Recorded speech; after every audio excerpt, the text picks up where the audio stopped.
శ్రీకాకుళం జిల్లా కాశీబుగ్గలో విషాదం చోటు చేసుకుంది. వెంకటేశ్వర స్వామి ఆలయంలో తొక్కిసలాట జరిగింది. ఘటనలో 9 మంది భక్తులు చనిపోయారు.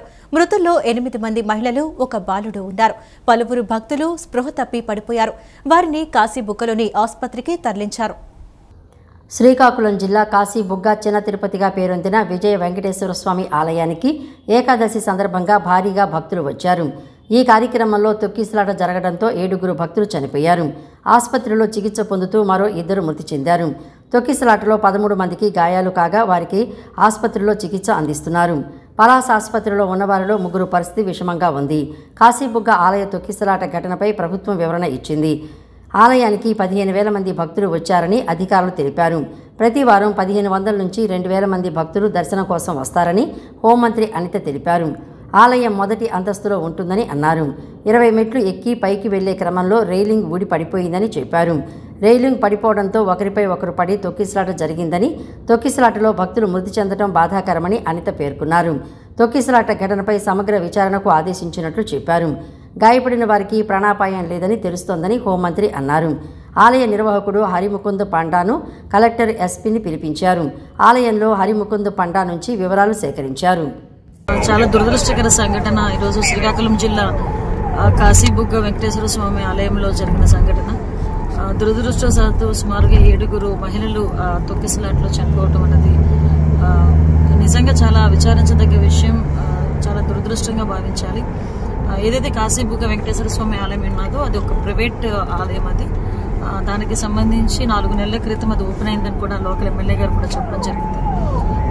కార్తీక మాసం శనివారం ఏకాదశి ఈ 3 కలిసి రావటం వల్ల మహిళా భక్తులు చాలా మంది ఆ టెంపుల్కి వెళ్ళడం, అదే టెంపుల్కి సంబంధించి ఆ టెంపుల్ కూడా ఒక ఫ్లోర్లో ఉండేటట్టుగా ఉంటుంది. అంటే కింద నుంచి ఒక 20 స్టెప్స్ కూడా ఉంటాయి. ఆ స్టెప్స్ దగ్గర ఉన్న రైలింగ్ ఊడి పడిపోవడం వల్ల అక్కడ మహిళలు పడిపోవడం, వాళ్ళ మీద చాలా మంది ప్రజలు కూడా పడిపోవడం వల్ల ఊపిరాడక చనిపోయే పరిస్థితి వచ్చింది. చాలా దురదృష్టకర సంఘటన. క్షతగాత్రులందరినీ కూడా మెరుగైన వైద్యం అందించడానికి నియర్ బై హాస్పిటల్స్ కూడా పంపించడం జరిగింది. శ్రీకాకుళం జిల్లా కాశీబుగ్గలోని వెంకటేశ్వర స్వామి ఆలయంలో జరిగిన తొక్కిసలాట ఘటనపై ప్రధానమంత్రి నరేంద్ర మోదీ, కేంద్ర హోంమంత్రి Amit Shah, CM Chandrababu, deputy CM Pavan Kalyan, మంత్రి నారా లోకేష్ దిగ్భ్రాంతి వ్యక్తం చేశారు. ఈ ఘటన జరగటం విచారకరమని సామాజిక మాధ్యమం ఎక్స్ వేదికగా స్పందించారు. క్షతగాత్రులు త్వరగా కోలుకోవాలని ప్రార్థిస్తున్నట్లు తెలిపారు. ఆంధ్రప్రదేశ్లోని శ్రీకాకుళం జిల్లాలో ఉన్న వెంకటేశ్వర స్వామి ఆలయంలో జరిగిన తొక్కిసలాట ఘటన బాధాకరమని ప్రధాని నరేంద్ర మోడీ అన్నారు. తమ కుటుంబ సభ్యులను కోల్పోయిన వారి గురించే తన ఆలోచనంతా అని, క్షతగాత్రులు త్వరగా కోలుకోవాలని ప్రార్థిస్తున్నారని ప్రధాని విచారం వ్యక్తం చేశారు. మృతుల కుటుంబాలకు 2 లక్షల రూపాయల చొప్పున, గాయపడిన వారికి 50,000 రూపాయల చొప్పున ఎక్స్గ్రేషియా అందజేస్తామని పీఎంఓ కార్యాలయం ప్రకటన విడుదల చేసింది. కాశీబుగ్గ ఘటనపై కేంద్ర హోంమంత్రి అమిత్ షా సైతం స్పందించారు. తొక్కిసలాటలో భక్తులు ప్రాణాలు కోల్పోవడం తీవ్ర దిగ్భ్రాంతి కలిగించిందని అన్నారు. మృతుల కుటుంబాలకు ప్రగాఢ సానుభూతి తెలియజేస్తున్నారని విచారం వ్యక్తం చేశారు. గాయపడిన భక్తులు త్వరగా కోలుకోవాలని ప్రార్థిస్తున్నారని ఎక్స్ వేదికగా ట్వీట్ చేశారు. శ్రీకాకుళం జిల్లాలోని కాశీబుగ్గ వెంకటేశ్వర స్వామి ఆలయంలో జరిగిన తొక్కిసలాట ఘటనపై ఏపీ సీఎం చంద్రబాబు దిగ్భ్రాంతి వ్యక్తం చేశారు. ఈ ఘటన తనను కలిచివేసిందని అన్నారు. భక్తులు మృతి చెందడం అత్యంత విషాదకరమని పేర్కొన్నారు. మృతుల కుటుంబాలకు ప్రగాఢ సానుభూతిని తెలియజేశారు. క్షతగాత్రులకు సత్వర చికిత్స అందించాలని అధికారులను ఆదేశించారు. శ్రీకాకుళం జిల్లా కాశీబుగ్గలోని వెంకటేశ్వర స్వామి ఆలయంలో జరిగిన తొక్కిసలాట ఘటనపై AP deputy CM Pavan Kalyan దిగ్భ్రాంతి వ్యక్తం చేశారు. 9 మంది భక్తులు మృతి చెందడం దురదృష్టకరమని అన్నారు. వారిలో చిన్నారి కూడా ఉండటం తీవ్రంగా కలిచివేసిందన్నారు. ఈ ఘటనలో గాయపడిన వారికి మెరుగైన చికిత్స అందేలా ప్రభుత్వం అన్ని రకాల చర్యలు తీసుకుంటుందని పేర్కొన్నారు. వారు త్వరగా కోలుకోవాలని ఆకాంక్షించారు. మృతి చెందిన వారి కుటుంబాలకు ప్రగాఢ సానుభూతి తెలిపారు. కాశీబుగ్గ వెంకటేశ్వర స్వామి ఆలయంలో తొక్కిసలాట జరిగి పలువురు భక్తులు మృతి చెందడం తీవ్ర దిగ్భ్రాంతికి గురిచేసిందని ఏపీ మంత్రి నారా లోకేష్ పేర్కొన్నారు. మృతి చెందిన వారి కుటుంబాలకు ప్రగాఢ సానుభూతిని తెలిపారు. గాయపడిన వారికి ప్రభుత్వం మెరుగైన వైద్య చికిత్స అందిస్తోందన్నారు. సమాచారం అందిన వెంటనే అధికారులు జిల్లాకు చెందిన మంత్రి అచ్చెన్నాయుడుతో, స్థానిక ఎమ్మెల్యే గౌతు శిరీషతో మాట్లాడినట్లు చెప్పారు. బాధితులకు తక్షణ సహాయం అందజేయాలని ఆదేశించినట్లు వివరించారు. వైసీపీ చేస్తున్న ఫేక్ ప్రచారాలపై ఆంధ్రప్రదేశ్ రాష్ట్ర ముఖ్యమంత్రి నారా చంద్రబాబు నాయుడు తీవ్ర ఆగ్రహం వ్యక్తం చేశారు. ఫేక్ పార్టీకి ఏమీ దొరకటం లేదని, వారి జీవితమే ఫేక్ అని ఎద్దేవా చేశారు. నేరస్తులే రాజకీయ పార్టీ పెట్టి రాజకీయ అండతో నేరాలు చేస్తూ ఫేక్ ప్రచారాలు చేస్తున్నారని దుయ్యబట్టారు. పేపర్ ఛానల్ ద్వారా శవ రాజకీయాలు చేస్తే తీవ్ర పరిణామాలు ఉంటాయని హెచ్చరించారు. మరో ఘటనలో కమ్మ కాపు మధ్య కుల విద్వేషాలు రగిల్చేలా ప్రయత్నాలు చేస్తున్నారని ఫైర్ అయ్యారు. వాళ్లు నిద్రలేస్తే చాలు దుష్ప్రచారానికి తెగబడుతూ ఫేక్ ప్రచారాలు చేస్తున్నారని ధ్వజమెత్తారు. సత్యసాయి జిల్లాలోని పెద్దన్నవారిపల్లెలో సీఎం చంద్రబాబు పర్యటించారు. ఈ సందర్భంగా పేదల సేవలో ఎన్టీఆర్ భరోసా పెన్షన్ల పంపిణీ కార్యక్రమానికి హాజరై ప్రజలను ఉద్దేశించి ముఖ్యమంత్రి చంద్రబాబు ప్రసంగించారు. మాజీ మంత్రి వివేకానందరెడ్డిని గొడ్డలితో చంపి తనపై నెట్టేశారని ఫైర్ అయ్యారు.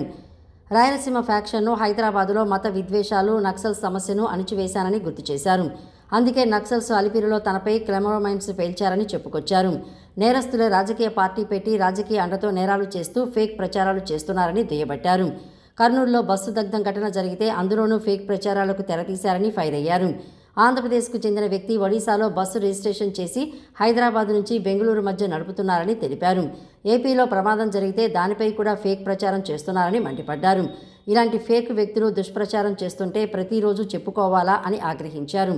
వాహనాల రిజిస్ట్రేషన్ల అంశంపైన కేంద్ర ప్రభుత్వానికి కూడా ఒక లేఖ రాస్తానని చెప్పుకొచ్చారు. ప్రతిరోజు తమ ప్రభుత్వంపై బురద వేస్తున్నారని ఫైర్ అయ్యారు. ఇక ఏమాత్రం ఉపేక్షించబోనని అడుగడుగునా సీసీ కెమెరాలు ఆధారాలు ఉన్నాయని అన్నిటినీ బయటపెడతామని హెచ్చరించారు. అమాయకులను మోసం చేస్తూ కులం మతం ప్రాంతం పేరుతో జగన్ అండ్కో చిల్లర రాజకీయాలు చేస్తున్నారని సీఎం చంద్రబాబు తీవ్ర ఆగ్రహం వ్యక్తం చేశారు. మీ జీవితాల్లో ఏ విధంగా వెలుగు తేగలుగుతామో ఆలోచిస్తున్నాను. సంక్షేమ కార్యక్రమాలు అవసరం. అభివృద్ధి చేస్తేనే సంక్షేమ కార్యక్రమాలకు డబ్బులు వస్తాయి. సుపరిపాలన చేస్తేనే మనకు వచ్చే ఆదాయం పెరుగుతుంది. అదే మరిగా సంక్షేమంగా కూడా సుజావుగా ఇచ్చే అవకాశం ఉంటుంది. నేను అందుకే మొదటి తారీఖున ప్రతి నెల పేదల సేవలో కార్యక్రమం పెట్టాను. నేను కూడా బటన్ నొక్కచ్చు, ఇంట్లో కూర్చోవచ్చు, పరదాలు కట్టుకొని రావచ్చు. కానీ నేను ఒకటే ఆలోచించాను, ప్రజా సేవలో ప్రజా మనిషిగా ఉండాలనే ఉద్దేశంతో మీ ముందుకు వస్తున్నా, మీ ఇంటికి వస్తున్నా, మీ ఇంట్లోనే మీకు పింఛన్లు ఇస్తున్నా. ఇది ప్రజా ప్రభుత్వం, పేదల ప్రభుత్వం. డబ్బులు లెక్క పెట్టుకోం. పేదల సంక్షేమే పరమావధిగా మీకు న్యాయం చేస్తానని మరొక్కసారి మీ అందరికీ హామీ ఇస్తున్నాను. ఈ సత్యసాయి జిల్లాలో 116 కోట్లు ఖర్చు పెడుతున్నాం. 2,64,000 మందికి ప్రతి నెల ఈ పింఛన్లు మీకు అందజేస్తున్నాం. ఒక కదిరి సత్యప్రసాద్ గారు, కదిరికుంట ప్రసాద్ గారు ఉండే ఈ నియోజకవర్గంలో 43,000 మందికి 19 కోట్ల రూపాయలు, తలుపల మండలంలో 6,777 మందికి 3,05,00,000 రూపాయలు, పెద్దన్నవారిపల్లిలో 756 మందికి 33 లక్షలు ప్రతి నెల ఇచ్చే ప్రభుత్వం ఈ ఎన్డీఏ ప్రభుత్వం అని చెప్పి కూడా నేను మీకు తెలియజేస్తున్నా. మొన్నే గుంటూరు జిల్లా వెంగళాయపాలెం అప్పుల బాధతో ఈ ఊరి శేషమ్మ ఆత్మహత్య చేసుకునింది. కాపు సామాజిక వర్గం. ఆమె ఆత్మహత్య చేసుకున్నప్పుడు ఒక వీడియో తీసింది. అందులో కల్లూరి శ్రీను వేధింపులతో ఆత్మహత్య చేసుకుంటున్నాను అనబోయి కర్లపూడి శ్రీను అని పొరపాటును చెప్పింది. కర్లపూడి శ్రీను కమ్మ, కల్లూరి శ్రీను వేరే కాస్ట్.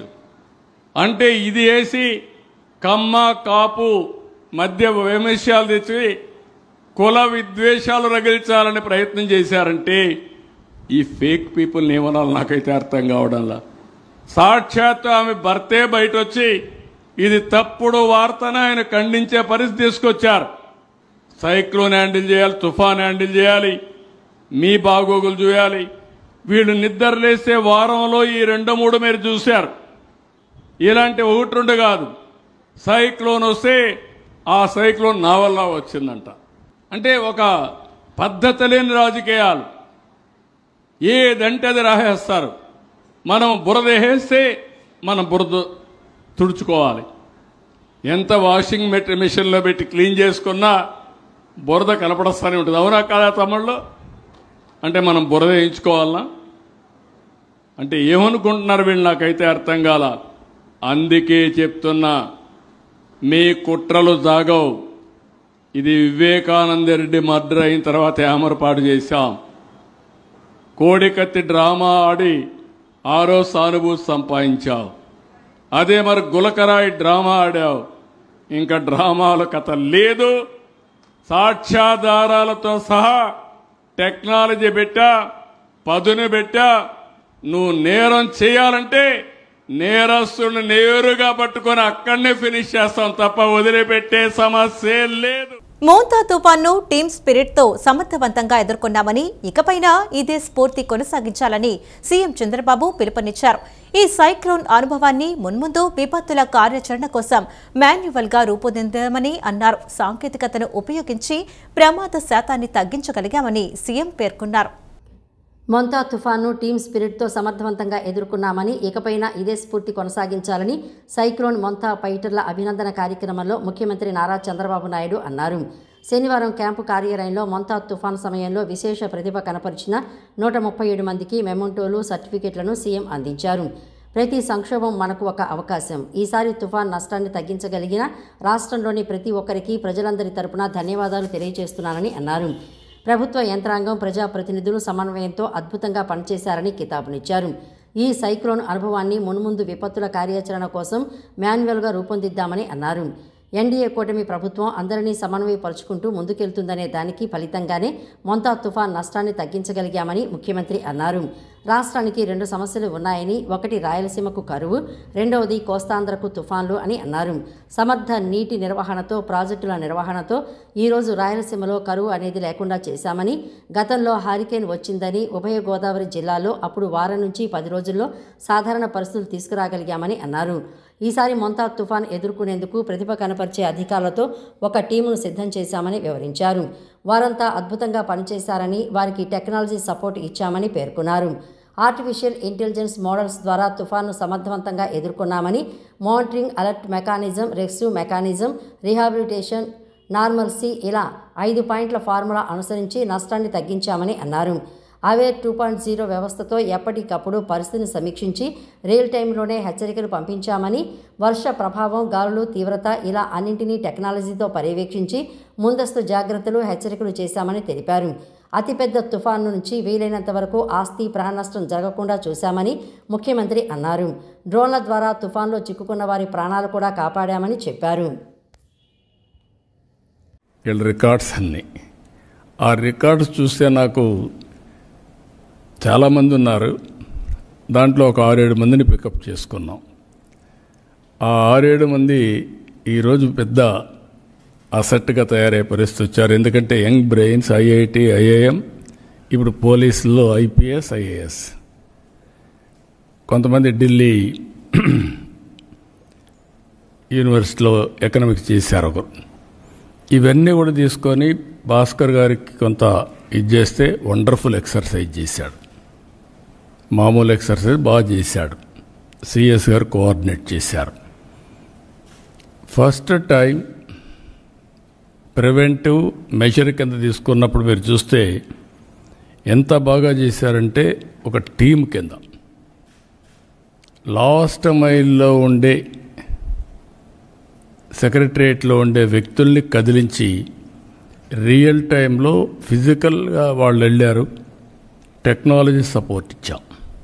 ఇది వండర్ఫుల్ ఎక్స్పీరియన్స్.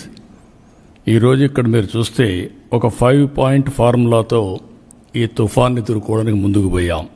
పేదలు సమాజంలో గౌరవప్రదంగా జీవించేందుకు ఎన్టీఆర్ భరోసా పెన్షన్లు దోహదం చేస్తున్నాయని, జిల్లాలో అత్యంత పారదర్శకంగా జవాబుదారీతనంతో పెన్షన్లు పంపిణీ కార్యక్రమాన్ని చేపడుతున్నట్లు జిల్లా కలెక్టర్ డాక్టర్ జి లక్ష్మీసా తెలిపారు. జిల్లాలో సామాజిక భద్రత పెన్షన్ల ద్వారా 2,29,393 మంది లబ్ధిదారులకు పెన్షన్లు పంపిణీ చేస్తున్నట్లు తెలిపారు. వివిధ కేటగిరీల పెన్షనర్లకు సంబంధించి 99,43,00,00,000 మొత్తాన్ని లబ్ధిదారులకు అందజేయడం జరుగుతుందని కలెక్టర్ తెలిపారు. ఎన్టీఆర్ భరోసా పథకం కింద సామాజిక భద్రతా పెన్షన్ల పంపిణీలో భాగంగా శనివారం జిల్లా collector doctor G Lakshmisha Vijayawada urban పరిధిలోని కుద్దూస్ నగర్ కేదారేశ్వరపేట ప్రాంతాల్లో అధికారులతో కలిసి లబ్ధిదారులకు సామాజిక భద్రతా పెన్షన్లను పంపిణీ చేసే కార్యక్రమంలో పాల్గొన్నారు. ఈ సందర్భంగా లబ్ధిదారులకు ప్రభుత్వ ఉద్యోగుల ద్వారా పెన్షన్లు పంపిణీ చేస్తున్న తీరును పరిశీలించారు. లబ్ధిదారులతో స్వయంగా మాట్లాడి ఏవైనా సమస్యలు ఉన్నాయా అని అడిగి తెలుసుకున్నారు. ఈ సందర్భంగా జిల్లా కలెక్టర్ మాట్లాడుతూ ఎక్కడా ఎలాంటి లోటుపాట్లకు తావు లేకుండా ప్రభుత్వ మార్గదర్శకాలకు అనుగుణంగా పెన్షన్ల మొత్తాన్ని లబ్ధిదారుల ఇళ్ల వద్దే అందిస్తున్నట్లు తెలిపారు. ఆర్డీఓలు, మున్సిపల్ కమిషనర్లు, నియోజకవర్గాల ప్రత్యేక అధికారులు కూడా పెన్షన్ల పంపిణీ ప్రక్రియను ప్రత్యక్షంగా పర్యవేక్షిస్తున్నట్లు వెల్లడించారు. జిల్లాలో సామాజిక భద్రతా పెన్షన్ల ద్వారా 2,29,393 మంది లబ్ధిదారులకు పెన్షన్లు పంపిణీ చేస్తున్నట్లు తెలిపారు. వివిధ కేటగిరీల పెన్షన్లకు సంబంధించి 99,43,00,000 మొత్తాన్ని లబ్ధిదారులకు అందజేయడం జరుగుతోందని జిల్లా కలెక్టర్ లక్ష్మీశ తెలిపారు. కలెక్టర్ వెంట DRDA PD ANV Nancharao, UCD POP Venkatanarayana తదితరులు పాల్గొన్నారు. భావితరాలకు స్ఫూర్తి అందించేలా ఎన్టీఆర్ జిల్లాలోని ప్రతి నియోజకవర్గంలో ఎన్టీఆర్ సర్కిల్స్ ను ఏర్పాటు చేస్తామని విజయవాడ ఎంపీ కేశినేని శివనాథ్ తెలిపారు. ఎమ్మెల్యే గద్దె రామ్మోహన్ కొన్ని సూచనలు చేయడం జరిగిందని, అందుకు అనుగుణంగా మార్పులు చేసి అతి త్వరలో ఎన్టీఆర్ సర్కిల్ను ప్రజలకు అందుబాటులోకి తీసుకువస్తామన్నారు. భావితరాలకు స్ఫూర్తి అందించేలా ఎన్టీఆర్ జిల్లాలోని ప్రతి నియోజకవర్గంలో ఎన్టీఆర్ సర్కిల్స్ను ఏర్పాటు చేస్తామని విజయవాడ ఎంపీ కేశినేని శివనాథ్ తెలిపారు. విజయవాడ తూర్పు నియోజకవర్గంలోని పటమట ఎన్టీఆర్ సర్కిల్ ఆధునీకరణ పనులను శనివారం ఎంపీ కేశినేని శివనాథ్, ఎమ్మెల్యే గద్దె రామ్మోహన్ పరిశీలించారు. అనంతరం ఎంపీ కేశినేని శివనాథ్ మీడియాతో మాట్లాడుతూ పటమట ఎన్టీఆర్ సర్కిల్లో చేపట్టిన ఆధునీకరణ పనులను ఎమ్మెల్యే గద్దె రామ్మోహన్తో కలిసి పరిశీలించడం జరిగిందన్నారు. ఎమ్మెల్యే గద్దె రామ్మోహన్ కొన్ని సూచనలు చేయడం జరిగిందని, అందుకు అనుగుణంగా మార్పులు చేసి అతి త్వరలో ఎన్టీఆర్ సర్కిల్ను ప్రజలకు అందుబాటులోకి తీసుకువస్తామని అన్నారు. అలాగే వెస్ట్ నియోజకవర్గంలో ఎన్టీఆర్ సర్కిల్ ఏర్పాటు సన్నాహాలు మొదలైనట్లు తెలిపారు. కొత్తగా ఈ సర్కిల్ అంతా కూడా రెనోవేట్ చేయడానికి పూనుకున్న సందర్భంగా కొంత వర్క్ జరగడం జరిగింది. ఈ వర్క్ని ఏమేమి అబ్జెక్షన్స్ ఉన్నాయో పరిశీలించడానికి గౌరవ ఎమ్మెల్యే గద్దె రామ్మోహన్ రావు ఆధ్వర్యంలో నేను, ఇప్పుడున్న కార్పొరేటర్లు అందరం కూడా ఇక్కడికి వచ్చి ఈ విగ్రహాన్ని పరిశీలించడం జరిగింది. కొంచెం చిన్న చిన్న పనులు మార్పులు సూచించడం గద్దె రామ్మోహన్ రావు సూచించడం జరిగింది.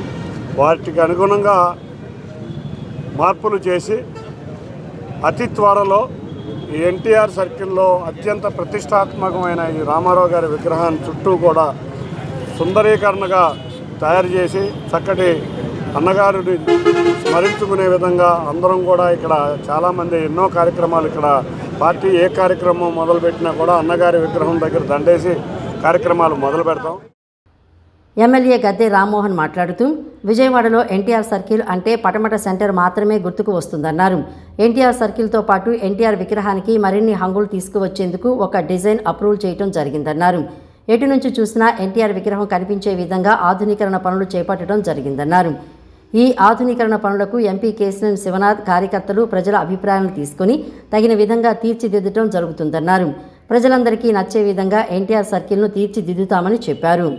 ఆ విగ్రహానికి మరింత అంగులు తేవాలని చెప్పి ఒక డిజైన్ అప్రూవ్ చేయడం జరిగింది. కన్స్ట్రక్షన్ అయిన తర్వాత అనేక మంది నుంచి అబ్జెక్షన్లు వచ్చాయి. ఎన్టీ రామారావు చుట్టూ కనపడాలి, ఏ మూలకు వచ్చిన ఎన్టీ రామారావు సర్కిల్ ఎన్టీ రామారావు కనపడాలి. అందువలన దానికి వాళ్ళ ఇంజనీర్ని, కాంట్రాక్టర్స్ని, మరి ఎంపీ గారు, మా తెలుగుదేశం పార్టీ ఆది నుంచి కూడా ఈ సర్కిల్ ఏర్పాటు చేయడానికి చేసిన మాజీ కార్పొరేటర్లు కానీ కార్పొరేటర్లు కానీ అందరి యొక్క సలహాల మేరకు దాన్ని వీలైనంత సుందరంగా అందరికీ ఇక్కడ రాగానే ఒక భక్తిభావం ఏర్పడుతుంది. ఆయనకి దండం పెట్టుకోవడం, విష్ చేసుకోవడం, అలాంటి భావన కలిగే విధంగా మంచి సర్కిల్గా ఇందాక మా ఎంపీ గారు చెప్పినట్లుగా దీని ఒక మంచి గ్రౌండ్గా తయారు చేయాలని. ఇంద్రకీలాద్రి దుర్గా మల్లేశ్వర స్వామి వార్ల దేవస్థానంలో నేటి మండల మాల ధారణలు ప్రారంభమయ్యాయి.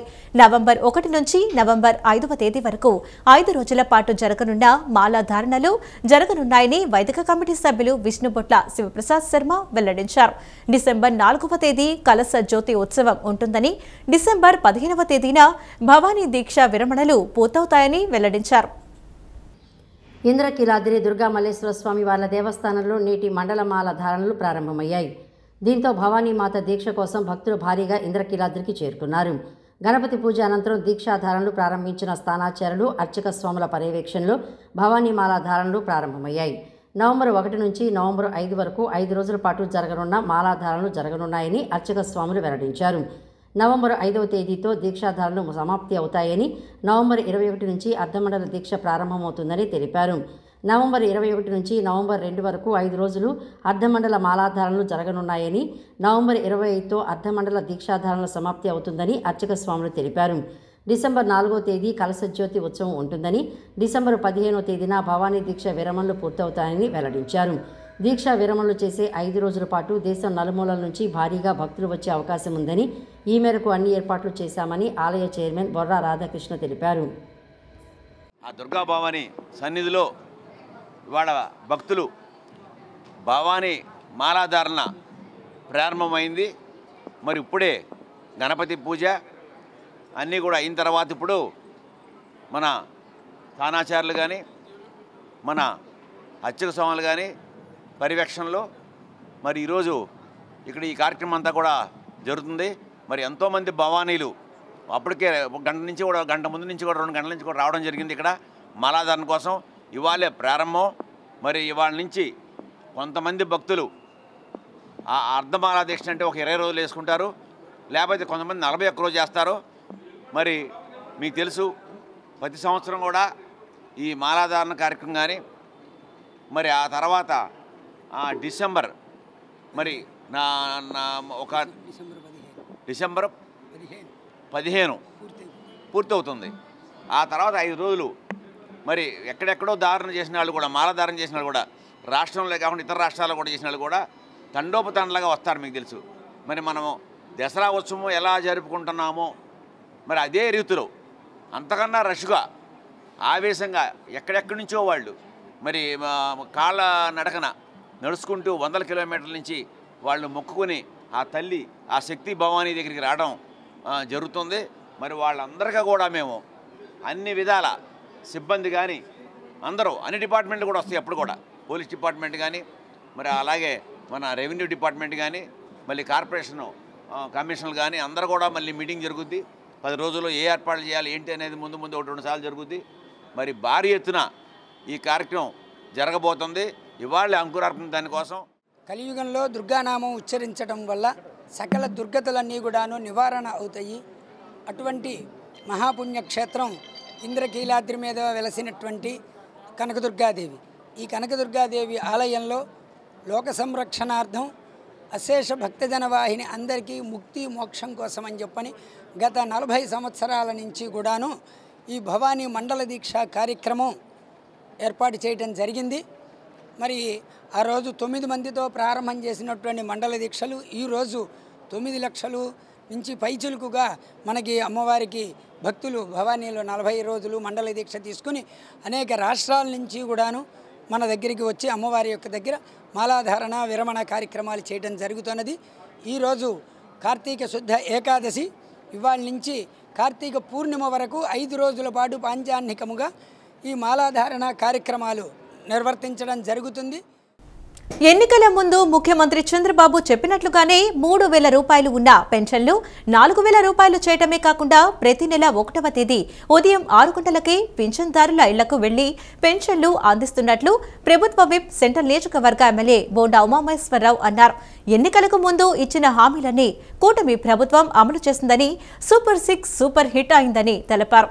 కూటమి ప్రభుత్వం అభివృద్ధి, సంక్షేమం 2 కళ్లుగా పాలన అందిస్తోందని అన్నారు.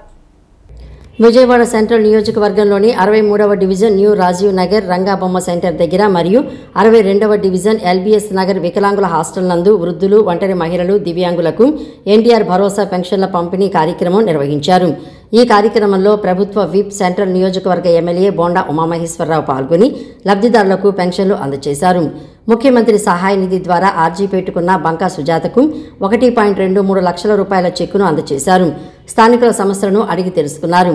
ఈ సందర్భంగా బోండా ఉమామహేశ్వరరావు మాట్లాడుతూ ఎన్నికల సమయంలో ప్రతిపక్ష పార్టీలు తీవ్రంగా విమర్శించాయని, ఇది కేవలం ఎన్నికల కోసం చేస్తున్న ప్రకటన అని, ఎన్నికల అనంతరం ఎవరూ ఈ వాగ్దానాన్ని నిలబెట్టుకోరని, పింఛన్ను పెంచరని ఆరోపించారని అన్నారు. అయితే తాము మాటను నిలబెట్టుకుని ప్రజలకు ఇచ్చిన హామీని నెరవేర్చామని అన్నారు. రాష్ట్రంలో సుమారు 63 లక్షల మంది పింఛన్దారులకు వారి ఇళ్లకు వెళ్లి తలుపు తట్టి ఉదయం 6 గంటలకే పెన్షన్లు ఇస్తున్నామని చెప్పారు. దీనివల్ల వికలాంగుల్లో, వృద్ధుల్లో, వితంతువుల్లో ఒక ఆత్మస్థైర్యం, ఒక మనోధైర్యం పెరిగిందని అన్నారు. ఇది వారి జీవితాల్లో సానుకూల మార్పును తీసుకువచ్చిందని చెప్పారు. ఈ చర్య ద్వారా ప్రభుత్వం ప్రజల పట్ల ఎంత బాధ్యతగా ఉందో స్పష్టమవుతుందని అన్నారు. ప్రజల సంక్షేమానికి తాము కట్టుబడి ఉన్నామని, ఈ పింఛన్ పెంపుదల మరియు ఇంటి వద్దకే పింఛన్ 3,000 రూపాయల పింఛన్ని 4,000 రూపాయలు పెంచాం. ఎన్నికల్లో మేము వాగ్దానం ఇచ్చినప్పుడు ప్రతిపక్ష పార్టీలు ఎగతాళి చేశారు. వీళ్ళు ఎన్నికల కోసం మాట్లాడుతున్నారు, ఎన్నికల అనంతరం ఎవరో కనపడరు, ఎవరో పింఛన్ పెంచరని. 2014లో ఈ రాష్ట్రం విడిపోయినప్పుడు ఆనాడు 200 రూపాయలు ఉండేది పింఛను. 2014-19 కాలంలో 2,000 రూపాయలు ఉన్న పింఛన్ని, 200 రూపాయలు ఉన్న పింఛన్ని 2,000కి పెంచింది కూడా ఆనాడు మేము అధికారులు ఉన్నప్పుడే తెలుగుదేశం పార్టీ. తర్వాత 2019 ఎలక్షన్లో 2,000 ఉన్న పింఛన్ని 3,000 చేస్తామని చెప్పి వైఎస్ఆర్ కాంగ్రెస్ పార్టీ చెప్పింది. అందరూ ప్రజలు ఓట్లు వేశారు. ఎన్నికల్లో గెలిచి ప్రభుత్వం ఏర్పాటు చేసినాక 2,000 పింఛను 3,000 చేయడానికి 5 సంవత్సరాలు పట్టింది. వాళ్ళకి పింఛన్దారుల్ని 30 తిప్పలు పెట్టి 3 చెరువులు నీళ్లు తాగిచ్చారు. ఇవాళ దేశంలో ఎక్కడా లేనటువంటి విధంగా వృద్ధులకి, వితంతులకి 4,000 రూపాయలు పింఛన్ ఇస్తున్నాం. మాజీ కార్పొరేటర్ పైడి తులసి, టీడీపీ నాయకుడు పైడి శ్రీను మాట్లాడుతూ కూటమి ప్రభుత్వం ఎన్నికల్లో ఇచ్చిన వాగ్దానం మేరకు అర్హులైన లబ్ధిదారులకు ప్రతి నెల 1వ తేదీన పెన్షన్లు ఇస్తున్నారని తెలిపారు. కొత్త పెన్షన్లు కూడా త్వరలో ఇస్తారని చెప్పారు. అన్ని సంక్షేమ పథకాలు అమలు చేస్తున్నారని అన్నారు. శాసనసభ్యులు బోండ ఉమామహేశ్వరరావు గారు మరి పనిచేసే నాయకుడు, అలాంటి నాయకుడు ఉండడం మరి మేము అంతా అదృష్టంగా భావిస్తున్నాము. ఈ రోజు 62వ డివిజన్లో 1వ తారీఖు ఉదయం తెల్లార 6 అవ్వగానే మరి పెన్షన్లు పంపిణీ చేయడానికి మరి శాసనసభ్యులు మరి బోండ ఉమామహేశ్వరరావు గారు ప్రతి ఇంటికి వచ్చి పెన్షన్లు ఇవ్వడం జరిగింది. వికలాంగులకి, వృద్ధులకి 4,000 రూపాయల పెన్షన్, 6,000 రూపాయల పెన్షన్. అదేవిధంగా మరి సీఎం రిలీఫ్ ఫండ్ తన చేతుల మీదుగా బంకా సుజాత తనకి ఆరోగ్యం బాగోపోతే ఆమెకి 1,23,000 రూపాయలు శాంక్షన్ చేసి నేరుగా మరి ఏదైతే వృద్ధులు, వికలాంగులకి, అందరికీ, ఇతంతులకి మరి 1వ తారీఖు వస్తే ప్రజలందరికీ పండగ వాతావరణంలాగా ఉంది. మరి ఈరోజు మా సెంట్రల్ శాసనసభ్యులు ప్రీతమ ఎమ్మెల్యే గారు చేతుల మీద వికలాంగులకి, ఇతంతులకి పింఛన్లు ఇవ్వడం జరిగింది. మరి ఈ కార్యక్రమంలో డివిజన్ ప్రెసిడెంట్, సెక్రటరీ, డివిజన్ నాయకులు అందరూ పాల్గొన్నందుకు పేరు. మాజీ ముఖ్యమంత్రి నందమూరి తారక రామారావు ముందు చూపుతో ఆలోచించి దేశంలోనే మొట్టమొదటి మెడికల్ యూనివర్సిటీని విజయవాడలో ఏర్పాటు చేశారని రాష్ట్ర ఉన్నత విద్యామండలి చైర్మన్ కె మధుమూర్తి పేర్కొన్నారు. ఆయన దార్శనికత కారణంగానే దేశంలో వైద్యం సామాన్యులకు కూడా అందుబాటులోకి వచ్చిందని చెప్పుకొచ్చారు. నేడు అన్ని రంగాల్లోనూ టెక్నాలజీ అభివృద్ధి చెందుతుందని, వైద్య రంగంలోనూ టెక్నాలజీ అందుబాటులోకి వస్తుందని ఆయన వెల్లడించారు. డాక్టర్ ఎన్టీఆర్ ఆరోగ్య విశ్వవిద్యాలయ 39వ వ్యవస్థాపక దినోత్సవం యూనివర్సిటీ ప్రాంగణంలో ఘనంగా నిర్వహించారు. రాష్ట్ర ఉన్నత విద్యామండలి చైర్మన్ కె మధుమూర్తి ఈ కార్యక్రమానికి ముఖ్య అతిథిగా హాజరై ఉపకులపతి పి చంద్రశేఖర్, రిజిస్ట్రార్ వి రాధికారెడ్డి సిబ్బందితో కలిసి ఎన్టీఆర్ విగ్రహానికి పూలమాలలు వేసి ఘన నివాళులు అర్పించారు. అనంతరం ఏర్పాటు చేసిన కేకును కట్ చేశారు.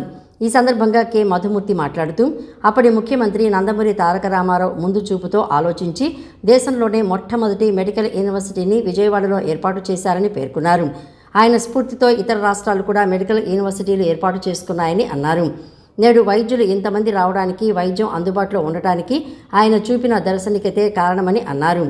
కోవిడ్ సమయంలో ఎంతో మంది తమ ప్రాణాలకు తెగించి అనేక మందికి ప్రాణదానం చేశారని ప్రశంసించారు. నేడు అన్ని రంగాల్లోనూ టెక్నాలజీ అభివృద్ధి చెందుతుందని, వైద్య రంగంలోనూ టెక్నాలజీ అందుబాటులోకి వస్తుందని ఆయన వివరించారు. అందరికీ అందుబాటులో క్వాలిటీ హెల్త్ కేర్ ఉండాలనేది ఆయన ఆలోచన.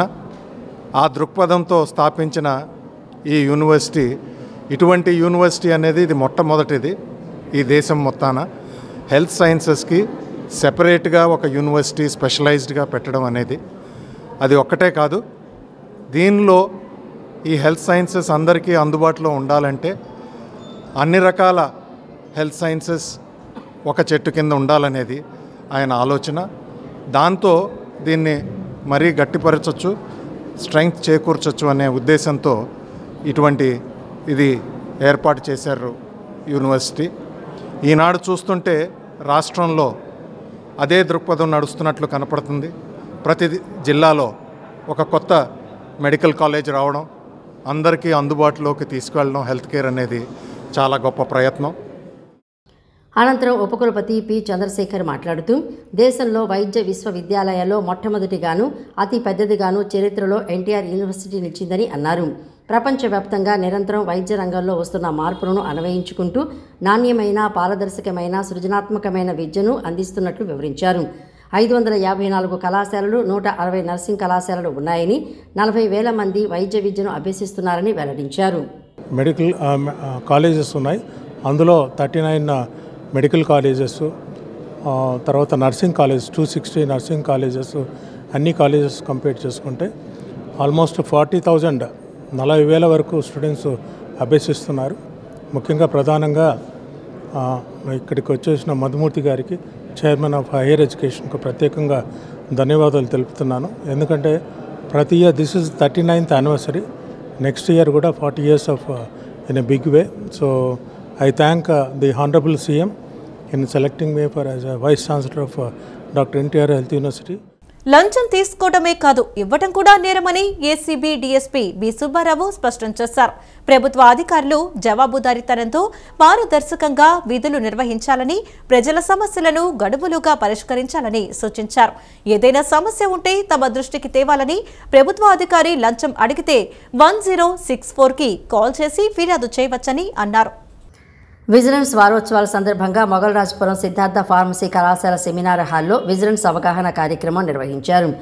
ఈ కార్యక్రమంలో ACB DSP B Subbarao, inspector Gajula Satyanarayana ముఖ్య అతిథులుగా పాల్గొని ప్రభుత్వ అధికారులకు, విద్యార్థులకు చట్టాలపై అవగాహన కల్పించారు. ఈ సందర్భంగా ఏసీబీ డీఎస్పీ బి సుబ్బారావు మాట్లాడుతూ ప్రజలకు విజిలెన్స్ అండ్ ఎన్ఫోర్స్మెంట్పై అవగాహన అవసరమని అన్నారు. అధికారులు, ప్రజలు దేశ సమగ్రతకు పాటుపడి దేశాన్ని మంచి బాటలో నడిపించేందుకు తమ వంతుగా కృషి చేయాలని సూచించారు. ప్రతి ఒక్కరూ విధుల్లో బాధ్యతాయుతంగా పనిచేయాలని, అవినీతికి అవకాశం ఇవ్వరాదని పేర్కొన్నారు. పొరపాట్లకు తావివ్వకుండా ప్రభుత్వ నిబంధనల ప్రకారం చేయాలన్నదే తమ భావనని అన్నారు. ఏదైనా సమస్య ఉంటే తమ దృష్టికి తేవాలని తెలిపారు. ప్రభుత్వ అధికారి లంచం అడిగితే 1064కి కాల్ చేసి ఫిర్యాదు చేయవచ్చన్నారు. అవినీతి రహితమైన పరిపాలన అందిస్తానని సూచిగా తీసుకుని ఈ వారం రోజులు అభ్యర్థించడం జరుగుతుంది. దానిలో భాగంగా జిల్లాలో ఉన్న అన్ని శాఖల అధికారులతో మరియు స్టూడెంట్స్తో కలిపి ఈరోజు సిద్ధార్థ కాలేజీ, మన ఫార్మాస్యూటికల్ కాలేజీ నందు మేము ఈ యొక్క కార్యక్రమం నిర్వహించడం జరిగింది. దీంట్లో ముఖ్య ఉద్దేశం ఏంటంటే వారి యొక్క పనులు వారు సక్రమంగా చేయవలను. చార్టర్ ప్రకారం వస్తుంది, సిటిజన్ చార్టర్ ప్రకారం మనం చేయవలసిన ఏం చేయాలి, అలాగే ప్రభుత్వం వారి యొక్క మాన్యువల్ ప్రకారం ఎవరు ఏ డిపార్ట్మెంట్లో ఎవరి పనులు సక్రమంగా నిర్వర్తిస్తూ ఎవరి దగ్గర నుంచి సరైన టైంలో ఇన్ టైంలో పనిచేస్తూ డిలే లేకుండా వారి యొక్క అప్లికేషన్ ప్రజలకు వచ్చిన ఆ యొక్క పనులు కానీ, ఆరోగ్యరీత్యా వైద్య శాఖ వాళ్ళు కానీ, అలాగే కన్మా యొక్క ఎవరి పనులు వ్యాపారస్తులు ప్రజలకు సేవ చేయటం నిస్వార్థంగా, అలాగే ప్రభుత్వం ప్రకటించిన సంక్షేమ పథకాలు సక్రమంగా ప్రజలు చేరే వరకు ఆ యొక్క సంక్షేమ శాఖలో సంక్షేమం సంబంధించిన ఇక్కడ సరిగ్గా జరుగుతున్నాయో విజిలెన్స్ చూసుకుంటూ అవినీతి రహితంగా ప్రజలకు చేరేలాగా ఫలాలు దేశాభివృద్ధి తోడ్పడతారని చెప్పి ఈ రకంగా మేము శ్రీ వీరబ్రహ్మేంద్ర స్వామి వారి మఠానికి 400 సంవత్సరాల చరిత్ర ఉందని, ఆ మఠం పరువు ప్రతిష్టలను కుటుంబ సభ్యులే మంట కలుపుతున్నారని శ్రీ శైవక్షేత్రం పీఠాధిపతి శివస్వామి అన్నారు. మఠాధిపతి వ్యవహారాన్ని ఒక కుటుంబ వ్యవహారంగా, ఒక ఆస్తి పంపకంగా, ఒక అధికార పంపకంగా, ఒక ఆదాయ వనరుగా మాత్రమే కుటుంబ సభ్యులు చూస్తున్నారని విమర్శించారు. మఠం గౌరవం, బ్రహ్మంగారి తత్వ ప్రచారంపై వారికి శ్రద్ధ లేదని, ఎవరికి వారు పవిత్రమైన మఠాన్ని రణక్షేత్రంగా మార్చుతున్నారని తెలిపారు. ప్రభుత్వం మఠాధిపతి నిర్ణయం విషయాన్ని ధర్మాచారులకు, ధార్మిక సంస్థలకు, హిందూ సమాజానికి అప్పగించాలని కోరారు. సత్యనారాయణపురంలోని విశ్వ హిందూ పరిషత్తు కార్యాలయంలో నిర్వహించిన విలేకరుల సమావేశంలో శ్రీ శైవక్షేత్రం పీఠాధిపతి శివస్వామి మాట్లాడారు. శ్రీ వీరబ్రహ్మేంద్ర స్వామి మఠం శ్రేయస్సు దృష్ట్యా పెద్ద స్వామి, రెండవ స్వామి, మూడవ స్వామితో ధర్మాచార్యులు, ధార్మిక సంస్థల నేతలు మాట్లాడే ప్రయత్నం జరిగిందని, పెద్ద స్వామి సహకరించడానికి సిద్ధంగా లేరని గ్రహించడం జరిగిందని తెలిపారు. పెద్ద స్వామి వెంకటాద్రి స్వామికి మఠాధిపతి బాధ్యత, రెండవ స్వామి వీరభద్రస్వామి వారికి మఠం మేనేజర్గా బాధ్యత, మూడవ స్వామి గోవిందస్వామికి ఉత్తర మఠాధిపతిగా బాధ్యత ఇవ్వాలని ధర్మాచార్యుడు ప్రతిపాదించడం జరిగిందని తెలిపారు. ముగ్గురిని కూర్చోబెట్టి మాట్లాడాలని నిర్ణయించి వారితో మాట్లాడగా పెద్దస్వామి రావడానికి నిరాకరించారని తెలిపారు. పల్నాటి సత్రానికి వచ్చి మాట్లాడతానన్న పెద్దస్వామి రావడానికి నిరాకరించి ఫోన్ స్విచ్ ఆఫ్ చేసి ధర్మాచార్యులను అగౌరవపరిచారని పేర్కొన్నారు. పారదర్శకంగా లేకుండా రాజకీయ కోణంలో మఠాధిపతి నిర్ణయం జరిగితే రాష్ట్రవ్యాప్త ఉద్యమం చేస్తామని చెప్పారు. బ్రహ్మంగారి యొక్క ఆ సాంప్రదాయంతో కూడిన మఠాలను ఏర్పాటు చేసిన పెద్దలది.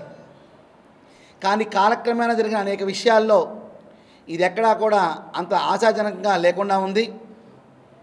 ఈ విషయాన్ని గ్రహించిన పూజ్య ధర్మాచార్యులు, హిందూ సంస్థలు అందరం కూడా కలిసి బ్రహ్మంగారి మఠానికి వెళ్ళి అక్కడ ఉన్న ఆ కుటుంబీకులు ఏదైతే ఉన్నారో పెద్ద కుమారుడైన వెంకటాద్రి స్వామివారు, రెండో భార్య అయినటువంటి మారుతి మహాలక్ష్మి యొక్క కుమారుడు గోవిందస్వామివారు, మరియు రెండో సోదరుడైనటువంటి వీరభద్రస్వామివారు, వీరితో పెద్దలందరూ కూడా కలిసి ముందు రోజునే వెళ్ళి వారితో మాట్లాడతాము, వారికి అభిప్రాయం స్వీకరించడానికి ప్రయత్నం చేయడం జరిగింది. ఆ తర్వాత ఈ నెల 28వ తారీఖున మేమందరం ధర్మాచారం అందరం కూడా కలిసి ఒక 30 మంది హిందూ సంస్థ ప్రతినిధులు కలిసి అక్కడికి వెళ్ళి అందరం కూడా ఒక మంచి నిర్ణయాన్ని తీసుకుని బ్రహ్మంగారి యొక్క మఠాన్ని సందర్శించి ఆయన దర్శన భాగ్యాన్ని పొంది ఆ తరువాత మా యొక్క వినతి పత్రాన్ని ప్రభుత్వం ఏర్పాటు చేసిన ఆ ప్రదేశానికి వెళ్ళి వారికి అందజేయడం జరిగింది. కానీ అక్కడ వాతావరణం బహు విచిత్రంగా ఉంది. ఎందుచేతనంటే అభిప్రాయ సేకరణ అన్నప్పుడు మొట్టమొదటిగా వారు పత్రికా ప్రకటన ఇచ్చారు. ఆ ప్రకటనలో పొందుపరిచిన విషయాల్ని పూర్తిగా అమలుపరచాల్సిన అవసరం ఉంది. కానీ ఆ మఠ గురు ఉపదేశం అంటే మంత్ర ఉపదేశం తీసుకున్న మఠ సాంప్రదాయంతో ఉన్న భక్తుల ఒక లిస్టు ఉంది. మరి ఆ లిస్టు సుమారుగా 900 మంది ఉన్నట్టుగా మనకు తెలియవస్తుంది.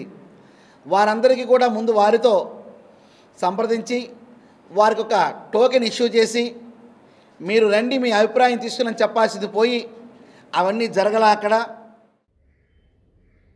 విశ్వ హిందూ పరిషత్తు క్షేత్ర కార్యదర్శి తనికెళ్ల సత్య రవికుమార్ మాట్లాడుతూ మఠాధిపతి నిర్ణయం అనే అంశం హిందూ సమాజం అంతరంగికంగా చేసుకోవాలని తాము భావిస్తున్నామని అన్నారు. ప్రభుత్వం కానీ ఎండోన్మెంట్ శాఖకు చెందిన ధార్మిక పరిషత్తు కానీ మఠాధిపతి నిర్ణయం చేసుకోకూడదని అన్నారు. కేవలం 4 సభ్యులు ఉన్న ధార్మిక పరిషత్ 400 సంవత్సరాల మఠం మఠాధిపతి నిర్ణయం ఎలా చేస్తుందని ప్రశ్నించారు. ఎవరైతే అర్హత కలిగారని నోటిఫికేషన్ ఇచ్చారో అనుబంధ పీఠాలకు సంబంధించిన పీఠాధిపతులు కానీ ఆశావహులైన ముగ్గురు కానీ లేదా మంత్రోపదేశం పొందిన సాంప్రదాయ మఠ శిష్యులు కానీ అభిప్రాయ సేకరణ అందించాలని చెప్పారు. ఇందులో ప్రధానమైన అంశం ఎక్కడంటే మంత్రోపదేశం పొందిన శిష్యులు ఎవరు అనేది గుర్తించి తదనుగుణంగా వారి నుంచి అభిప్రాయం తీసుకోవాలి ఆదిరాజుల అధికారి. ఎవరు వస్తే వాళ్ళే శిష్యులు, ఎవరు అభిప్రాయం ఇస్తే అదే ఓట్లో అన్న తీరులో ఒక దందాగా ఈ కార్యక్రమం జరిగింది అనేది మాకు అనిపించింది. ఖచ్చితంగా మొన్న 28న జరిగిన అభిప్రాయ సేకరణ ఒక రాజకీయ తంతుగా ముగిసింది అది. కాబట్టి దీన్ని విశ్వ హిందూ పరిషత్ పూర్తిగా వ్యతిరేకిస్తోంది. ఎందుకంటే అభిప్రాయం చెప్పవలసిన వాళ్ళ లిస్టు లేకుండా అభిప్రాయం చెప్పవలసిన వాళ్ళకి ఒక టోకెన్ సిస్టమ్ ఏదో పెట్టకుండా అభిప్రాయం చెప్పిన వాళ్ళకి ఒక రసీదు అనేది లేకుండా వారు ఏం చెప్పారో వీళ్ళు ఏం తీసుకున్నారో రేపు ప్రభుత్వానికి ఏమొస్తుందో. అన్నదానాల్లో పేద ధనిక అనే తేడా లేకుండా భక్తులు కలిసిమెలిసి అన్నప్రసాదం స్వీకరిస్తారని, ఐకమత్యానికి ఇది చిహ్నమని టీడీపీ యువ నాయకులు గద్దె క్రాంతి కుమార్ అన్నారు. సుదూర ప్రాంతాల నుంచి పనుల నిమిత్తం విజయవాడ నగరానికి వచ్చే అయ్యప్ప దీక్షాపరులు ఆకలి తీర్చడం అంటే దైవ సేవ చేసినట్టే అని పేర్కొన్నారు. నగరంలో అయ్యప్ప నగర్లో స్వామి అయ్యప్ప నగర్ భక్త బృందం ఆధ్వర్యంలో జరుగుతున్న అన్నదాన కార్యక్రమానికి టీడీపీ యువ నాయకులు గద్దె క్రాంతి కుమార్ హాజరై అన్నదాన కార్యక్రమాన్ని ప్రారంభించారు. గద్దె క్రాంతి కుమార్ మాట్లాడుతూ స్వామి అయ్యప్ప నగర్ భక్త బృందం ఆధ్వర్యంలో గత 6 సంవత్సరాలుగా నిరంతరాయంగా అన్నదాన కార్యక్రమాన్ని నిర్వహించడం ప్రశంసనీయమని అన్నారు. ఈ అన్నదానాల్లో పేద ధనిక అనే తేడా లేకుండా భక్తులు కలిసిమెలిసి అన్నప్రసాదం స్వీకరిస్తారని, ఇది భక్తి సారానికి సమానత్వానికి చిహ్నమని అన్నారు. సుదూర ప్రాంతాల నుంచి పనుల నిమిత్తం విజయవాడకు వచ్చే మాలాధారులకు ఈ అన్నదానాలు ఎంతో ఉపయోగకరంగా ఉంటుందని చెప్పారు. ఈ సేవా కార్యక్రమం వ్యక్తిగత భక్తి మాత్రమే కాకుండా సామూహిక సేవా స్ఫూర్తికి ప్రతీక అని అభిప్రాయపడ్డారు. ఈరోజు ఏకాదశి సందర్భంగా ఇక్కడ శ్రీ సత్యనారాయణ స్వామి సామూహిక నోముల విశేషం జరగడంతో ఆధ్యాత్మిక వాతావరణం మరింత పెరిగిందన్నారు. మన సంప్రదాయ భక్తి భావాలను నిలబెడుతూ భవిష్యత్తు తరాలకు ఆదర్శంగా నిలుస్తాయని అన్నారు. మా కుటుంబం తరపున కూడా ప్రతి ఏడాది ఒకరోజు ఇక్కడ అన్నదానం నిర్వహించే అదృష్టం కలుగుతుందని గద్దె క్రాంతి కుమార్ తెలిపారు. అన్నదానం అనేది అన్ని దానాల కంటే గొప్ప. ప్రజలకి ఆకలి తీర్చడం అనేది స్వయంగా దైవసేవ కింద చెప్పుకోవచ్చు.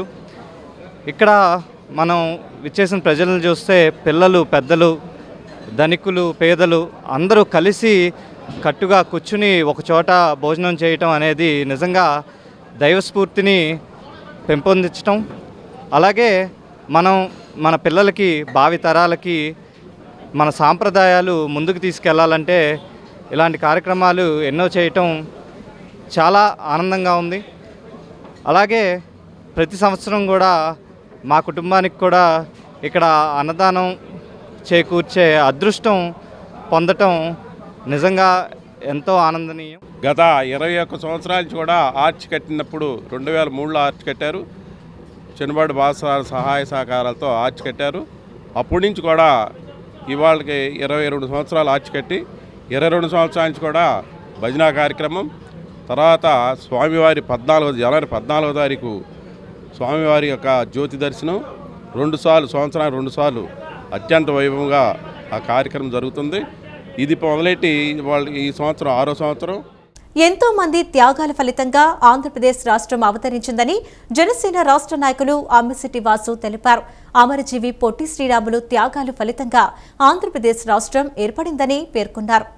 నగరంలోని 37వ డివిజన్ అధ్యక్షుడు శివ బొలిశెట్టి తేజ ఆధ్వర్యంలో ఆంధ్రప్రదేశ్ రాష్ట్ర అవతరణ దినోత్సవం పొట్టి శ్రీరాములు వర్ధంతి కార్యక్రమాన్ని నిర్వహించారు. ఈ కార్యక్రమానికి ముఖ్య అతిథిగా జనసేన రాష్ట్ర నాయకులు అమ్మిశెట్టి వాసు, మల్లెపు విజయలక్ష్మి, తిరుపతి అనూష, పలువురు జనసేన నాయకులు పాల్గొన్నారు. పొట్టి శ్రీరాములు చిత్రపటానికి పూలమాలలు వేసి నివాళులర్పించారు. అనంతరం మీడియాతో మాట్లాడుతూ ఎంతోమంది త్యాగాల ఫలితంగా ఆంధ్రప్రదేశ్ రాష్ట్రం అవతరించిందని అన్నారు. జనసేన పార్టీ ఆధ్వర్యంలో ఆయన ఆశయాలను జనసేన అధినేత పవన్ కళ్యాణ్ ముందుకు సాగుతున్నట్లు తెలియజేశారు.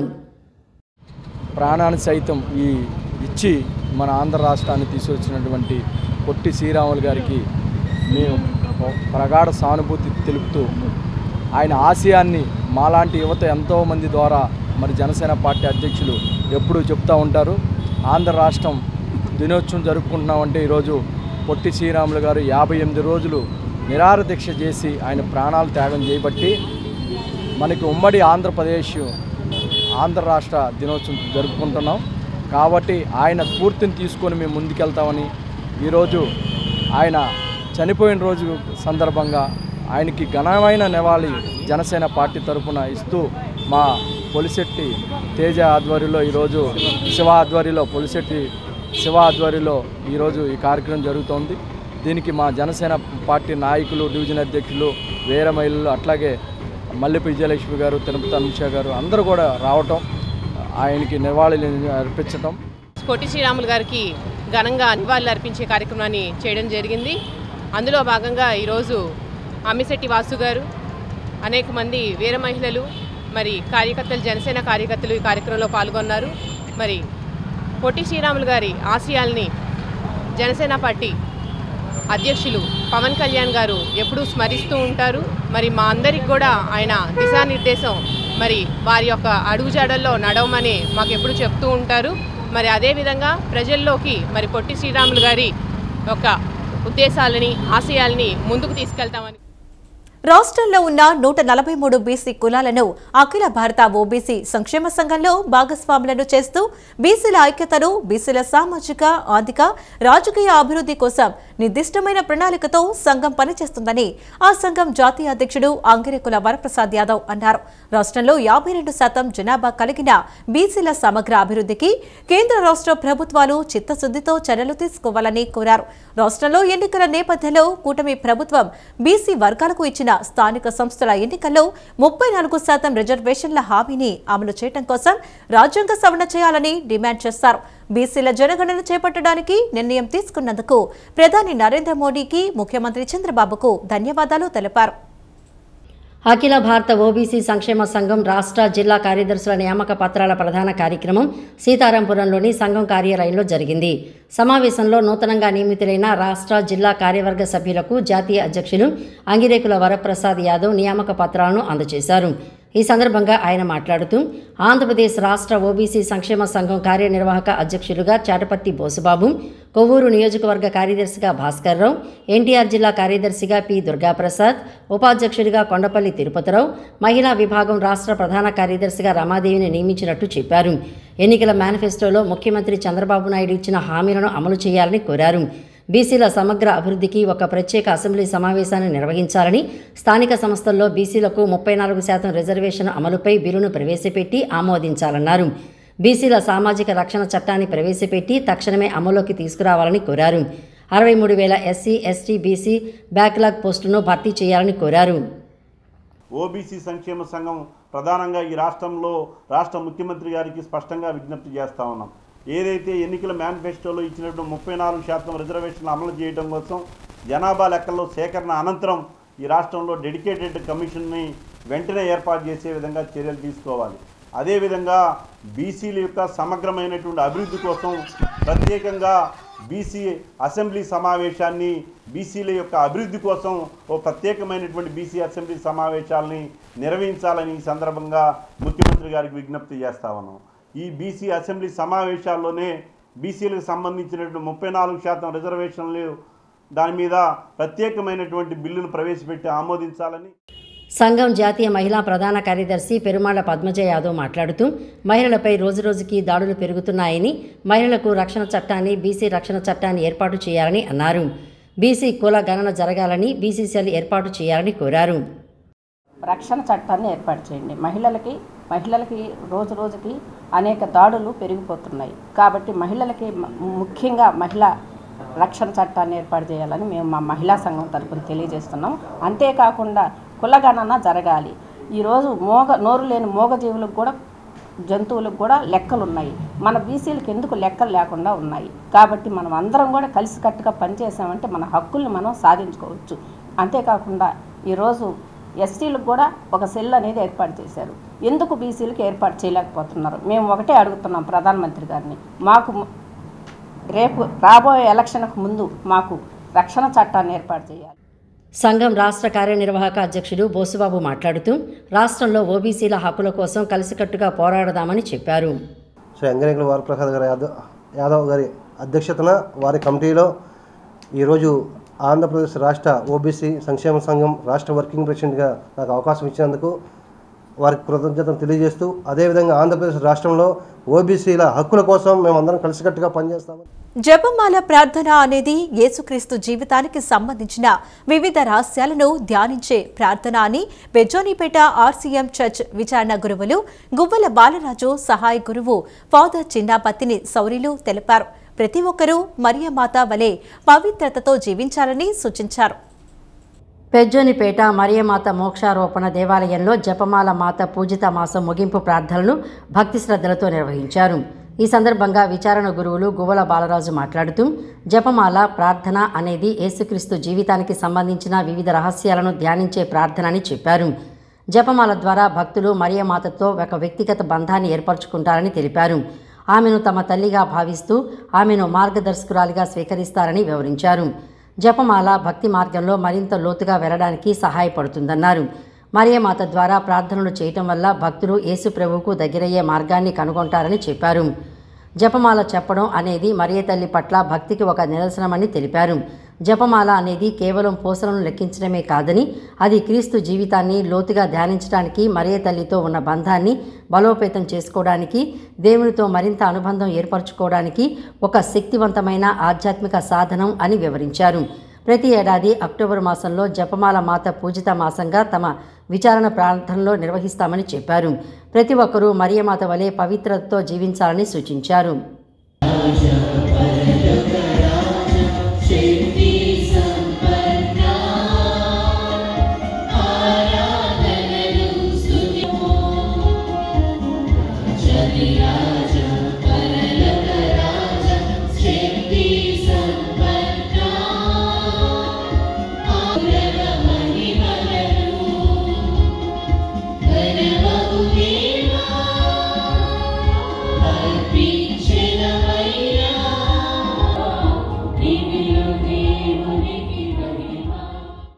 దేవుని చెంత చేరడమే మరి తల్లి యొక్క ఉద్దేశ్యము.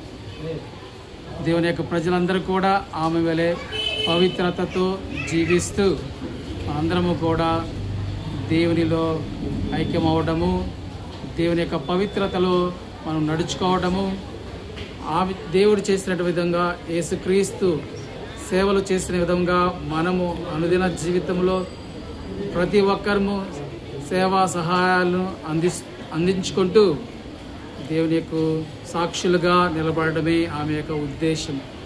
కనుక ఈ నెల రోజుల పాటు దేవుని యొక్క ప్రదక్షిణలను చేస్తూ జపమాలను జపిస్తూ యేసుక్రీస్తు యొక్క సంతోష రహస్యములు, దుఃఖ రహస్యములు, మహిమ రహస్యములు, వెలుగు రహస్యములు, యేసుక్రీస్తు యొక్క జన్మ వృత్తాంతాన్ని స్మరించుకుంటూ ఈ యొక్క జపమాల నెలను ఈ వార్తలు ఇంతటితో సమాప్తం. నమస్కారం.